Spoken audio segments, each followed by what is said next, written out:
주님의 믿음으로 같이 읽겠습니다. 시작.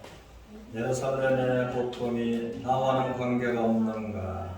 라는 주제로서 오늘 나누고자 합니다. 본문 말씀도 믿음으로 합독하겠습니다. 시작.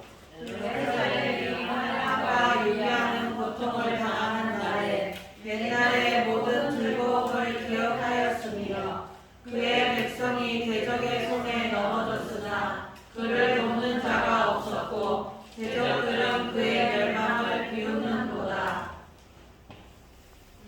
12절도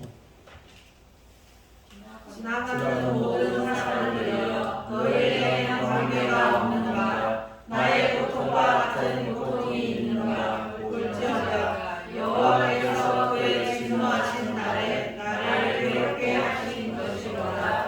아멘. 우리가 소돔과 고모라 성은 왜 멸망했을까? 라고 생각하는데 죄가 많아서 멸망했다라고 할 수 있을 것입니다.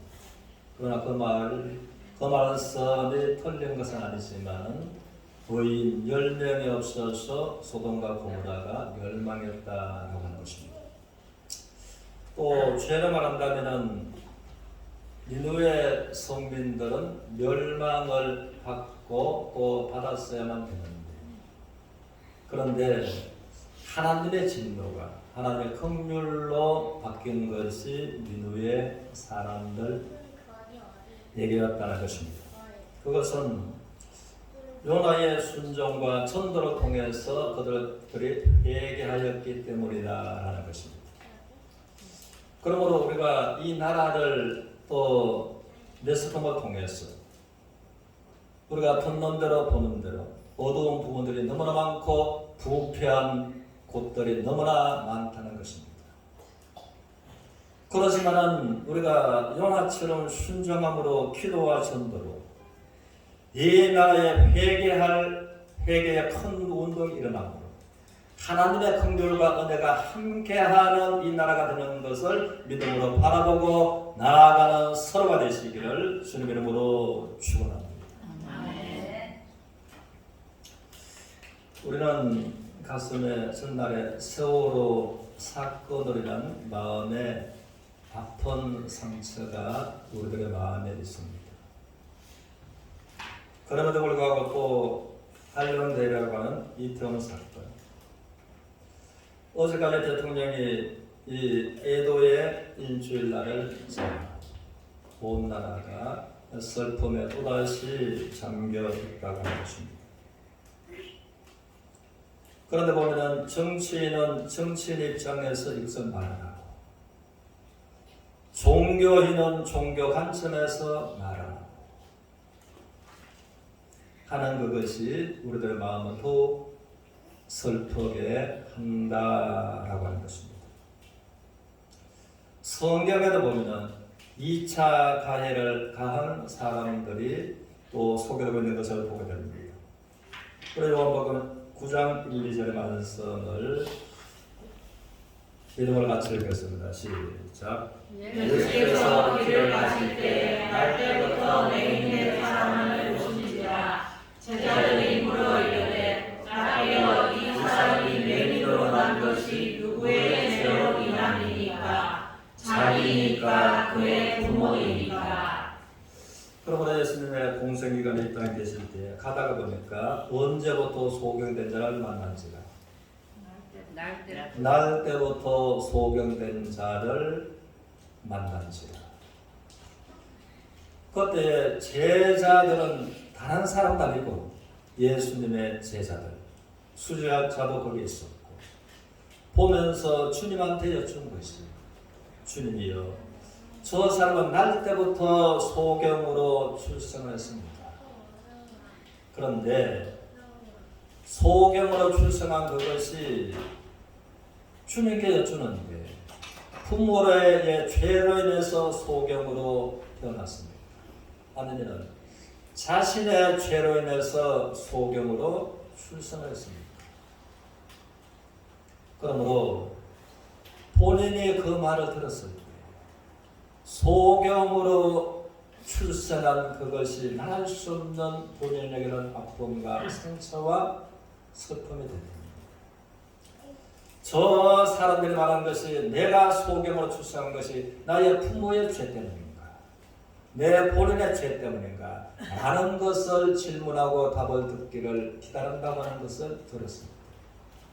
말할 수 없는 날 때부터 소경된 자에게 또 2차 고통을 주는 것은 분명했다라는 것입니다. 이제 이태원 사건을 통해서 이것을 우리가 느끼게 되는 것입니다. 누가복음 13장 4절의 말씀을 보겠습니다. 같이 읽겠습니다. 시작. 또 시온에서 망대가 무너져서 열려는 사람이 예루살렘에 거한 모든 사람보다 죄가 더 많은 줄 아냐. 여기까지. 또 실로암 망대가 멀쩡하던 실로암 망대가 갑자기 무너져 버렸습니다. 그거로 인해서 이제 압사 충격으로 죽은 사람이 몇 명이라고요? 18명이 죽었습니다. 그럴 때에 또 사람들은 나가게 돼요. 저들이 틀림없이 죄가 많아서 실로암 망대가 무너졌고 거기에 이제 깔려서 죽었다라고 말했습니다. 이것도 분명하게 2차 가해로 고통의 고통을 더 주고 있었다고 하는 것입니다. 5절을 보겠습니다. 시작. 너희에게 영원히 아니라 너희도 만일 내게 하지 아니하면 다 일어나지 아니하리라. 그러므로 주님 말씀하시기를 너희는 저가 죄가 많아서 실로암 망대로 인해서 18명이 죽었다고 너희들은 말하는 죄로 말한다면 죽은 놈 그들이나 너희들이나 동일하다라고 해서 성경은 말해주고 있는 것입니다. 그러면 하나님께서는 모든 사람이 죄를 범하였습니다. 하나님의 영광에 이르지 못하더니 한 번 죽는 것은 정하신 것이고 그 후에는 하나님의 심판이 있으리라 하고서 말씀하셨습니다. 그러므로 하늘의 하나님 앞에 겸손하고 두려운 마음으로 자기가 마치 재판장의 입장에서 심판자의 입장에서 2차 가해를 행하는 사람들을 보고 우리의 마음에 더욱 슬픔이 있다는 것입니다. 그래서 이 본문의 배경은 그럽니다. 예레미야 예가는 슬픔으로 노래를 불러서 지어서 노래를 부르는 것이 이제 예레미야 예가입니다. 슬픔의 노래입니다. 하나님께서 예루살렘을 보호하시는 데서 하나님께서 손을 놓으시고 자기 백성들을 축복하시고 사랑으로 품어주시고 보호하시는 하나님의 축복과 사랑의 품이 떠났습니다. 그러므로 맹수와 다를 바가 없는 바벨론 군대들이 들어와서 죽일 자는 죽이고 왕 앞에서 왕자들을 다 죽이고 왕의 분운을 뽑아버리고 예루살렘은 불태우고 그렇게 하는 것이 이제 바벨론의 군대들이 와서 말할 수 없는 고통을 당한 것이 이스라엘 사람들과 예루살렘이었다고 하는 것입니다. 그때 예레미야는 황폐한 예루살렘을 바라보면서 무너진 즉 예루살렘 성전에 벽돌을 깔고 앉았습니다. 가슴을 치면서 애통한 슬픔의 노래를 부르고 있었던 것이 하나님의 사람 예레미야였습니다. 그런데 황폐한 예루살렘 넓은 거리를 오고 가는 사람들, 이스라엘의 이 모습이 나와는 아무런 관계가 없고 남들의 탓만 하고 있었다는 것입니다. 그때 예레미야는 본문의 말씀처럼 예루살렘 거리를 오고 가는 너희들아, 바벨론으로 인한 이 고통과 예루살렘의 황폐한 이 모습이 너와는 관계가 없는가 하고서 외치고 있는 것이었습니다. 그런데 그것을 예레미야 말고는 이스라엘 사람들이 한 사람도 자기들과 관계가 있다라고 하는 사람들이 없었다는 것입니다.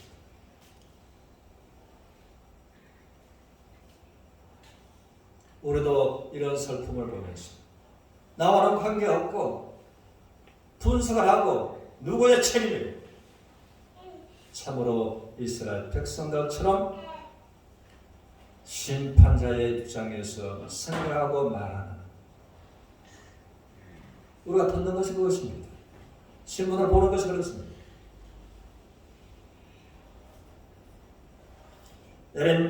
예레미야 5장 1절을 보겠습니다. 성경은 뭐라 하시는지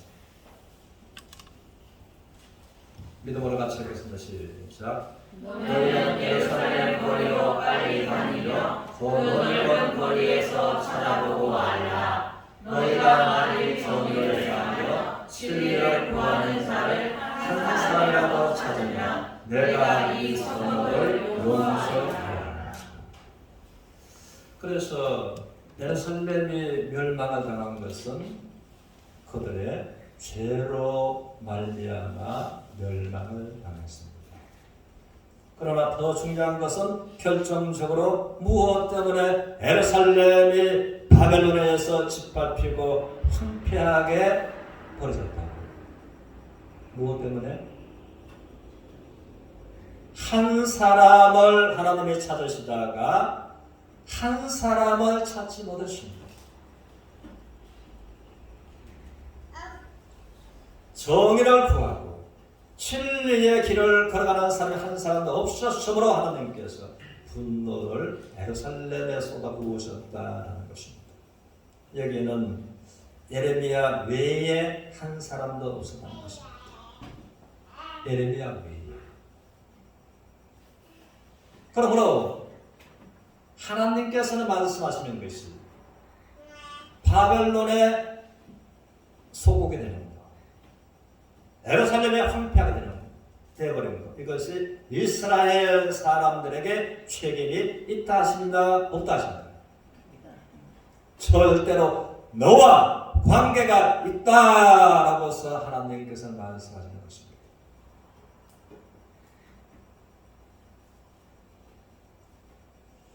저는 생각하면서 기도하면서 이 말씀을 준비하면서 마음이 아파서 두 눈에 눈물이 고여서 지금도 그럽니다.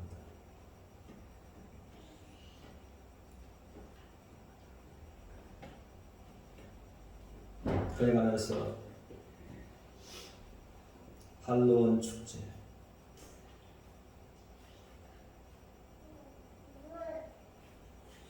만을 위해서 가지 않는 사람들도 죽었는 자들이 많이 있는 걸로 압니다. 그러나 할로윈 축제에 사람들이 거기에 몰리지 않았더라면 그런 비참한 사건은 없을 수도 있었다는 것입니다. 그런데 그들이 하나님의 말씀, 진리의 복음을 듣고 깨달았더라면 할례원 축제는 가지 않았을 수도 있었지 않았겠느냐라는 생각이 저의 마음에 끊임없이 머무는 것입니다. 그러면 하나님은 말씀하시기를 너는 만민에게 복음을 전하라라고 말씀하셨습니다. 너희가 성경을 받았으면 땅끝까지 이르러 내 증인이 되라라고 하셨습니다. 이 복음을 인한 증인의 삶, 땅끝까지는 내가 서 있는 이곳이 땅끝입니다. 내가 계속 가면 어디로 돌아온다고요? 내가 있는 이곳으로 돌아오는 것입니다.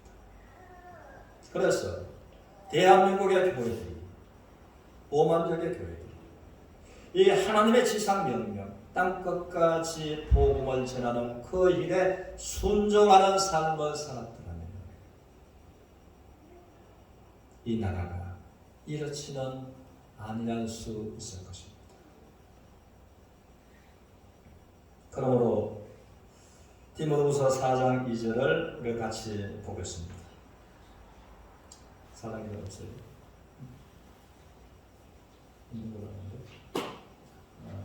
한번 더 하시겠습니다. 그러므로 때를 얻든지 못 얻든지 항상 말씀을 선포하라. 그러면 하나님께서 말씀하시기를 그가 구원을 받든 안 받든 항상 복음을 전하라 라고 말씀을 하십니다. 그럴 때에 이 하나님의 말씀에 내 자신을 비추어 볼 때 저 참담한 사건이 내가 정말 하나님을 믿고 하나님의 자녀가 되었다면 저와 여러분과 하나님과 관계가 있다 하신다 없다 하신다. 예루살렘에 멸망한 것은 죄로 말미암아 멸망한 것도 틀린 말 아니지만 하나님은 정의를 행하고 진리의 길을 걸어가는 사람 한 사람도 없었으므로 예루살렘이 바벨론에 짓밟히고 불타버리고 황폐하게 된 것입니다. 그러므로 이스라엘 전체 사람들에게 책임이 있다 없다? 그러나 이것을 신약으로 이렇게 적용시켜보면 이 말씀에 안에서 내가 정말 하나님의 자녀랍니다. 하나님은 나와 책임이 있다 하신다 없다 하신다? 있다 하신다는 겁니다. 그러므로 대한민국의 교회들이 이것을 알고 하나님의 음성을 들어야만 되는 것입니다. 우리 사도행전 20장 26절을 보겠습니다. 같이 읽겠습니다. 시작. 그러므로 오늘 여러분에게 전하거니와 모든 사람의 피에 대하여 내가 깨끗하니. 그러므로 사도 바울은 모든 사람의 피에 대해서 내가 어떻게 깨끗하다. 이것은 이제 그가 천국을 못 가고 지옥을 간다 할지라도 그 사람의 생명의 핏값에 대해서는 나는 깨끗하다. 왜? 내가 그 얘기야. 예수 그리스도를 믿고 악한 길에서 돌이켜서 회개하고 구원을 받으라고서 말씀을 전했기 때문에 안 전했으면 그것이 나에게 책임이 있지만 내가 분명히 전했으므로 그가 듣고 돌이켜 회개하지 아니했으므로 그가 멸망을 받는다 할지라도 나는 그의 생명의 핏값을 가면서 나는 책임이 없다. 깨끗하다.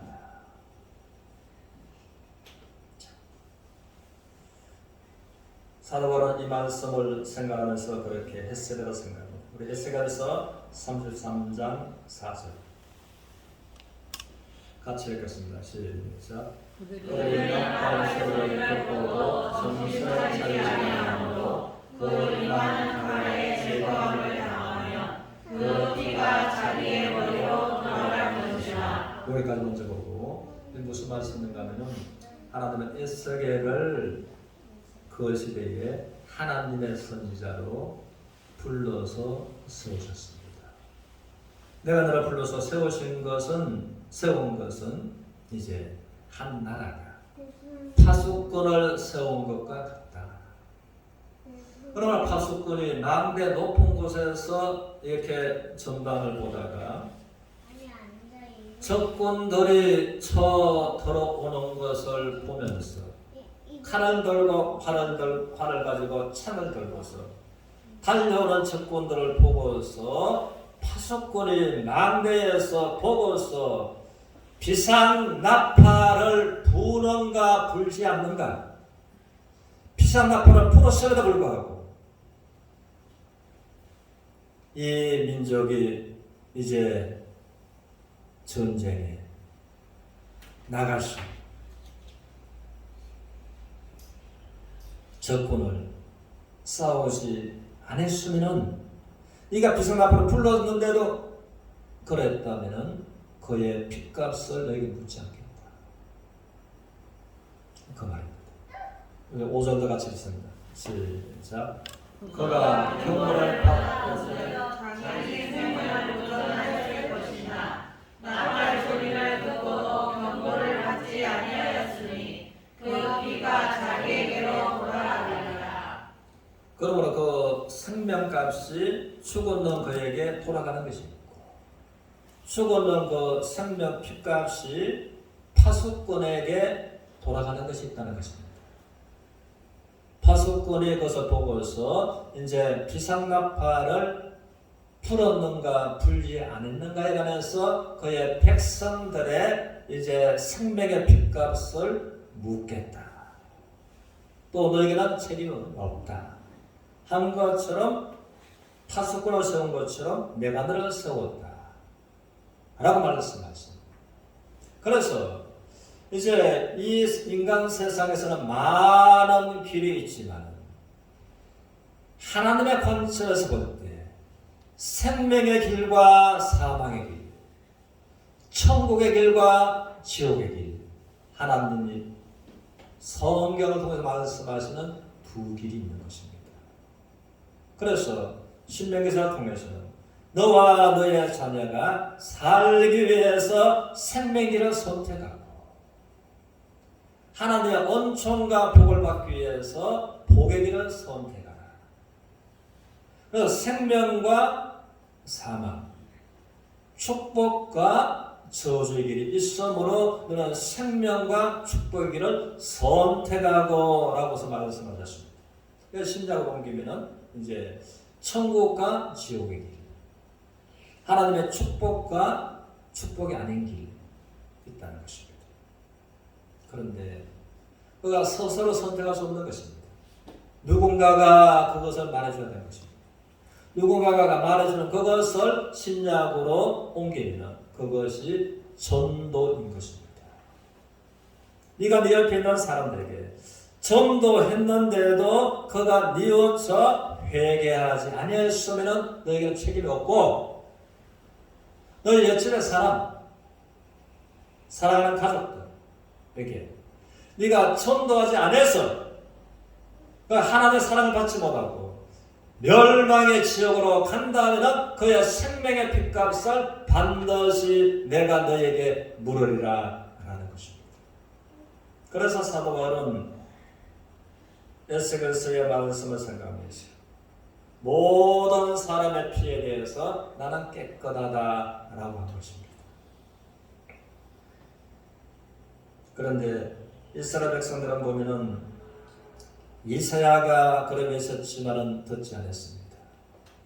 예레미야가 40년 세월을 눈물을 흘리면서 울면서 마지막에는 슬픔의 노래를 불렀지만은 듣지 않았습니다. 거기다가 이사야는 머나세가 죽여버렸던 것입니다. 죄의 죄를 당하고 정의의 길에서 하나님의 말씀을 쫓아가는 사람 한 사람도 없으므로 죄가 판명할지라도 그 한 사람을 찾았으면 내가 예루살렘을 용서했을 텐데 그 모습을 보면서 아무도 예루살렘에 이렇게 된 것은 하나님 앞에 나에게 책임이 있다, 나와도 관계가 있다 라고서 생각하는 사람들이 한 사람도 없었으므로 예레미야는 오고 가는 너희들아 예루살렘의 고통이 너희들의 마음속에도 없는가? 너와는 관계가 없는가? 라고 했죠. 그것처럼 이 시대에 하나님은 저와 여러분에게 대한민국의 고통스러운 슬픔 이 사건이 너와는 관계가 없는가? 라고서 하나님 우리 각자에게 물으시는 겁니다. 들으시고 반응을 보이고 하나님께로 마음의 발걸음을 돌이켜 나가는 서로가 되시기를 주님의 이름으로 축원합니다. 우리 다니엘서 9장 5절 6절을 다니엘은 어떻게 기도했는가 봅시다. 같이 읽겠습니다. 시작. 우리는 이미 범죄하여 패역하며 행함하며 반역하여 주의 법도와 규례를 따랐사오며 우리가 또 주의 종 선지자들이 주의 이름으로 우리의 왕들과 우리의 국왕과 조상들과 온 국민에게 말씀한 것을 듣지 아니하였나이다. 우리는 보면은 다니엘은 우리가 사람의 관점에서 보고 말한다면 다니엘은 피해자입니까 가해자입니까? 다니엘은 절대 피해자입니다. 그러므로 이제 바벨론 왕궁에 불려간 사람들은 제사장의 가문이든가 왕족이든가 귀족이든가 그런데 다니엘이 이제 바벨론 왕궁에 불려가서 그 바벨론의 법도를 배우기는 사람이 되었습니다. 그래서 다니엘은 귀족이든가 왕족이든가 제사장 가문이다. 그래서 이 예루살렘이 환란을 당하는 바벨론의 전쟁이 없었더라면 다니엘은 이스라엘에서 출세가 장래가 보장되는 사람이었습니다. 그런데 사랑하는 가족도 죽었는지 살았는지 생사를 알 길이 없을 수도 있겠고 어쩌면 부모가 형제간들이 또 다니엘의 보는 눈앞에서 죽임을 당하는 것을 보았을 수도 있는 것입니다. 그래서 다니엘은 절대로 자기가 생각할 때 가해자가 아니라 피해자입니다.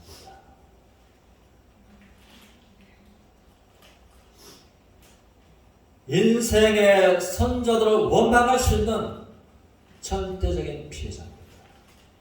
그런데 다니엘은 우리는 5절에 우리는 이미 범죄하여 패역하며 행하가며 반역하여 주의 법도와 규례를 떠났나이다. 다니엘이 어디 떠난 적이 있나요? 패역한 적이 있나요? 범죄한 적이 있나요? 없습니다.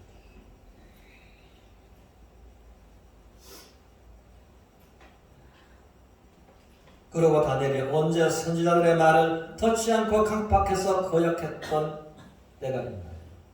없습니다. 그런데 다니엘은 절대 피해자지만 절대 가해자의 입장에서 그가 죄를 잡아가고 기도하는 다니엘이었다는 것입니다. 그러므로 다니엘은 틀림없이 이것을 생각했을 것입니다. 에레미야서 5장 1절에 정의를 행하고 진리의 길을 걸어가는 사람 한 사람이라도 찾으면 예루살렘의 메시아가 가득하시나 내가 이를 사하리라.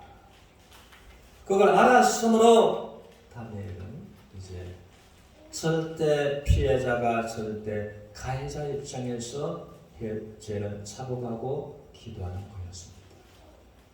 대한민국의 5만 개의 교회들이 이 나라를 보면서 다니엘 입장을 취해야 되겠다고요. 이것이 하나님 앞에 겸손하고 바란 것이라고서 생각해야 하는 것입니다. 우리가 하나님의 사람 느헤미야는 어떻게 기도했는가 보겠습니다. 2장 4절 5절에 느헤미야서 같이 읽겠습니다. 시작.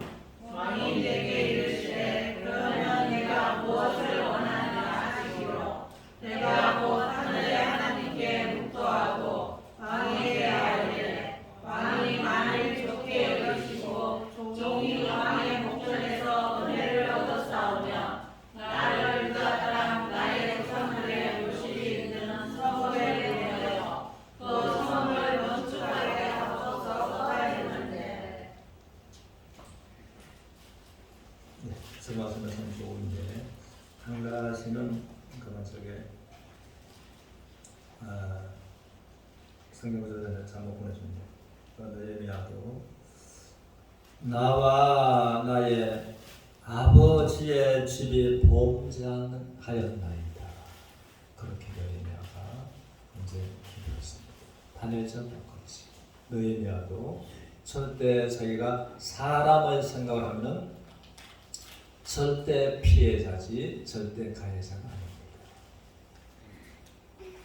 그런데 예루살렘의 저 모습을 보면서 가슴을 찢고 울고 슬피 울고 있었던 느헤미야. 하나님 앞에 기도하기. 하나님 아버지여, 내 고국이 저랬고 예루살렘이 저렇게 황폐하게 된 것은 내가 범죄했고 나의 아버지가 범죄했으므로 그렇게 됐습니다. 우리는 느헤미야처럼 다니엘처럼 그 마음을 갖지 않는다면 이 시대에 오늘날 하나님의 마음과 멀어질 수도 있다는 것입니다. 느헤미야도 틀림없이 예레미야서 5장 1절을 정의를 행하고 진리를 쫓아가는 사람들이 한 사람도 없었으므로 그때 내 부모가 예루살렘에 있었던 하나님의 진노에서 피할 수 없습니다. 그래서 나와 내 부모가 범죄한 결과가 예루살렘이 황폐하게 된 것입니다. 그렇게 자기가 하나님 앞에 죄를 잡아가는 기도를 했었다는 것입니다. 우리 예레미야에 가서 3장 40절을 보겠습니다. 예레미야는 뭐라 하는지 같이 읽겠습니다. 시작.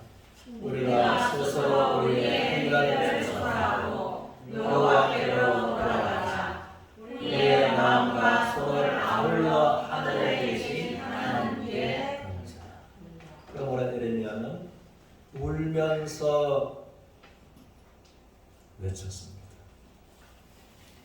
그러므로 우리가 스스로 행위를 조사하고 우리의 마음으로부터 추억하고 행위를 조사하고 하나님께로 돌아가자. 우리의 마음과 손을 아울러 하늘에 계신 하나님께 들자. 마음으로 우리가 회개하고 우리가 마음의 손을 들자 하는 것은 성경에서 손을 든다는 것은 하나님 앞에 간절하게 기도한다는 것입니다. 우리가 모세가 왜 손을 들었던가? 아말렉과의 싸움에서 기도하기 위해서 모세가 손을 들어 기도하니까 이긴 거죠.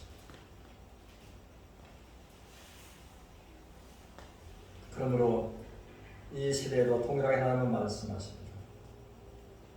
우리가 행위를 조사하고 마음의 투손을 하나님 안에서 꼭 기도하는 서로가 되기를 하나님은 원하시는 것입니다. 그러므로 하나님께서 오늘의 이 참담한 이 일들에 관해서 너와는 관계가 없는가? 예루살렘의 고통이 너와는 관계가 없는가? 하고서 외치셨던 하나님의 말씀. 대한민국에 어두울 때는 어둡고 부패한 부분들이 너무나 많고 그러고 저와 같은 또 이태원 그 사건을 통해서 너와는 관계가 없는가?